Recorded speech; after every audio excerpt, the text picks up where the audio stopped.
this is my friend Christian. He went to go see Ghostbusters with me. In his first ever debut on my channel, Power Ring Productions. So, yeah. We're going to talk about the 2016 Ghostbusters review. And this movie, right here, what we're going to talk about is... Okay. It's at best, it's average. Personally, I give it around 8 out of 10. Not a 10, but an 8. Yeah. It's just, it scored I think, 80s and 83% on Rotten Tomatoes. Wow. What a coincidence. Or at least a 73%. That's at least a C+. The 7, yeah, pretty much. Yeah. Mm-hmm.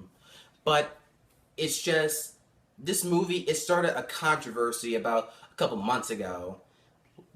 That women shouldn't be Ghostbusters, and, that's pretty asinine to think that this movie's gonna suck because, they're females. Personally, I thought it was just a... Personally, I thought it was... What's the word? I thought it was going to be, a new take on it. I didn't find a problem with it being an all-female cast, but at the same time, it's just one of those things where, new take. Yeah, it's just, the first trailer was not really good to me. It's just, it was sort of really lame, really cheesy, and then the next trailer, it was a lot more funny. So cheesy, but it was a lot more funny. And it's just, a lot of people said that this is going to be one of the worst movies of all time. This is ruining my childhood, and it's just, you're a grown man in your 30s, and your childhood is way past. So, yeah. To be honest, I thought, due to the trailers I've seen, it was going to be average in comedy and terrible at story, or at least very good at comedy and terrible at story at best. But the story was actually very good. The humor was less prominent than I thought it would be, but to be honest, it was actually surprisingly good in the story compared to what the trailers ever said, as I already mentioned. Agreed. Now it's just, everybody pretty much has just been wasting their time and energy on this movie. It's not one of the worst movies out there. It's just, believe me, because I've seen a lot of worst movies of all time. This is just, it's an okay movie. It's not good nor bad, but it's okay. So, and we're gonna talk about what we like and what we don't like about this movie. You want to start? Personally, I liked the main villain. He wasn't his only problem is that we didn't know much of his backstory, but at the same time, he kind of fit into the story quite well. Even his character was intriguing, if bland. Mm-hmm. My take on the villain is that the villain was sort of... It was sort of... he's just not a really good villain to me. It's just... When I first seen the movie, he looks like a villain, and I'm just like, oh, he's the obvious villain. So yeah, it's just, he's just not convincing to me personally. Why do you think I said intriguing yet bland? Mm-hmm. Keyword there. But it's just his acting, he did all right. Definitely. Yeah, it's just as far as the acting goes in this movie, it's just. There's actually two characters that I really like in this movie. One of the scientists, you remember her, with the blonde hair? The one with the blowtorches? Yes. She was fun. Yes, yes, she is one of my favorite characters in the whole movie. It's just, every time she's on screen, it's really, really funny. Burning a paper towel with a blowtorch and taking about 2 minutes to put it out just because she's dancing. And not to mention, she's very attractive. To be honest, I'm not exactly into that stuff. And another one of my characters that was the black one, actually, on the black lady, says, when I first seen the trailer, I thought she was gonna be your typical, loud, obnoxious person. She's obnoxious, but she's likable. Well, what was the character she was personality-wise she was replacing from the original guy who wasn't? It's part of science, but he was the talker kind of guy. Winston. Yeah, she did a pretty good job at doing the female version of him, basically. Well, different, of course, in her own ways, but still, she did a good replacement for that style character to fit in with the group. And I agree. As far as Melissa McCarthy and Kristen Wiig's, um, it's just Melissa McCarthy and Kristen Wiig's being, themselves. I mean, it's just me personally. I'm starting to get a little tired of Melissa McCarthy because, like, she's like the same character in all of her movies. Bridesmaid, The Heat, Identity Theft, Spy, and I haven't exactly watched many of those. Do you mean like the still funny yet just sometimes annoying kind of thing? yeah, but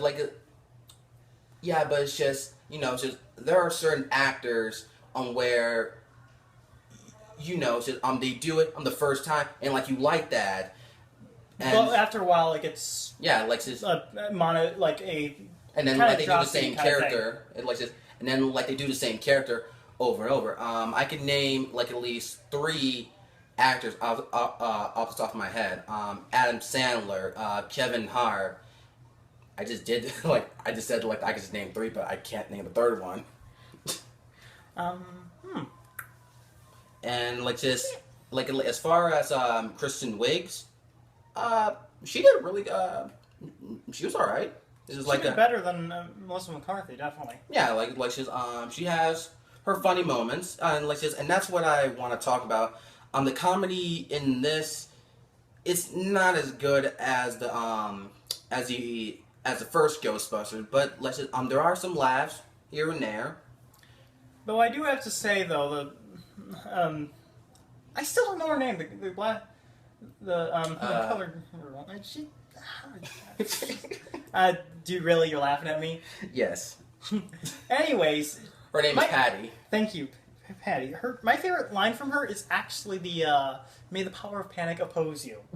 Seriously, instead of the usual statement from more Christian people, it still makes it pretty comical that she does The power of Christ. Yeah, but instead of compel oppose. Mm-hmm. It's just there are fart jokes in the movie, and Just one, but still, it was pretty dumb. I think there's just 2. The way I remember I'm seeing 2, and just me personally, it's just I'm tired of seeing fart jokes. Maybe it's just my taste of comedy, but it's just fart jokes just doesn't really just work for me. agreed, though I only saw one, so I didn't really mind it as much. Yeah, there are just some certain scenes that are really good. Are we going to be spoiling anything that doesn't, that's not a part that we haven't seen in the trailers? But we could just say spoiler warning here. So it's just if you don't want to hear any spoilers, just pause the video or just leave or something. If they do make a second, the Zool, I've done a bit of research. Zool the Gatekeeper, he's one of the higher entities, like in the out of the ghosts. Yes. And I need to do more research to figure that out, but I just figured out that Zool the Gatekeeper is like one of 4 higher entities, like kind of like I guess you'd say king level hierarchy. Mm-hmm. I just don't know much about him. Do you have anything on him? Just all I just remember was just Zool Zool is the gatekeeper and Gozer was the key to unlocking shoot, I'm trying to remember. There was 2 other entities after them, but that's all I know. Yeah. It's just if they actually do make a sequel, it's just what I want is just more jokes. None of that awkwardness that this movie had, because there was a lot of awkward scenes that just didn't go together, and it feels sort of last minute. Let's just film this, just hope meant for the best. I do have to say though, they as we mentioned earlier, out of the theater there was there were multiple scenes that felt they were building up something, but usually they didn't go anywhere. Yeah. The only one that actually went anywhere, but that's only because it was in the credits, was the dance scene, which was extremely funny. Yes, which was from Chris Hemsworth. Chris Hemsworth playing Kevin. Yes, also known as Thor. that that actually was pretty funny. Just like I seen him in the trailer, I'm like, what is he doing in Ghostbusters? He actually did pretty funny, a good job, if weird. Yeah, because he's played He's played the Royals like Thor. He's played the. I can think of a few other roles, but I don't remember what he did in those. He plays the idiotic reception. He's like a gender version of Janine from the Ghostbusters. But wasn't I remember Janine being a bit smarter than him. Yeah, it's just Janine is not dumb, but it's just